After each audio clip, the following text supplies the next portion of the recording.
2025 সালের এইচএসসি শিক্ষার্থী বন্ধুরা, আমার ভিডিওতে তোমাদের সকলকে স্বাগতম। তো অনেকেই সেই উপবৃত্তির জন্য অ্যাপ্লাই করেছিলে, তো অনেকেই উপবৃত্তি পেয়েছো। তো যারা পেয়েছো তারা উপবৃত্তির টাকাটা কবে পাবে, তো এটা অনেকেরই মনে প্রশ্ন ছিল। তো আজকের ভিডিওতে এই নিয়েই বলবো।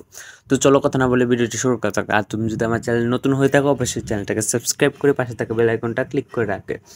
তো প্রথমে বলে নিই, অনেকে জানোই না যে তুমি উপবৃত্তি পেয়েছো কিনা।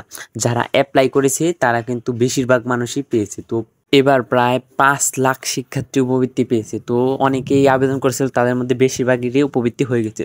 তো অনেকে যারা জানো না তারা তোমাদের নিজ নিজ শিক্ষা প্রতিষ্ঠানে গিয়ে খোঁজ খবর নেবে যে তুমি পেয়েছো কিনা। তো তুমি সেখান থেকে জানতে পেরে যাবে যে তুমি উপবৃত্তি পেয়েছো কিনা। তো আর এখন বলছে এই উপবৃত্তির টাকাটা কবে দেবে আর কত টাকা দেবে।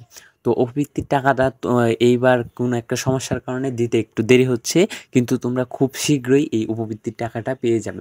এই হতে পারে আর 10 থেকে 12 দিন, তো তার মধ্যেই তোমরা কিন্তু এই উপবৃত্তির টাকাটা পেয়ে যাবে। এখন উপবৃত্তি কত টাকা দেবে, আর তোমরা হয়তো নগদ অ্যাকাউন্ট খুলেছো, এইবার টাকাটা নগদের মাধ্যমে আসবে। সবার নগদের মাধ্যমে সে ব্যাঙ্ক অ্যাকাউন্টে যুক্ত হবে। তো তোমার অনেকে দেখা যায় সার্ভার ডাউনের কারণে যে নগদ অ্যাকাউন্টে আসলেও মেসেজ আসে না। তো তোমরা একটু চেক করে নিও এই কয়েকদিন পর পর যে তোমাদের টাকাটা এসেছে কিনা। তো সেটা চেক করে নিলে ভালো হয়।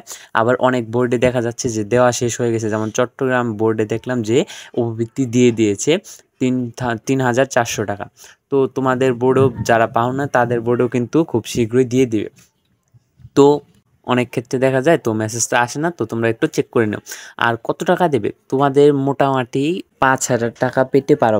তোমাদের তো কলেজে 2বার টাকা দেওয়া হবে, তো এই 2বারের মধ্যে তোমরা একবার 5,000 আর একবার পরবর্তীতে 5,000 হয়তো পাবে।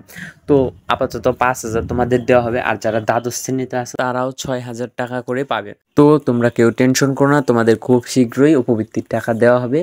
তো যারা জানো না যে উপবৃত্তি পেয়েছো না, তারা তোমাদের নিজ নিজ কলেজে গিয়ে চেক করতে পারো। তো এটাই ছিল উপবৃত্তি সংক্রান্ত।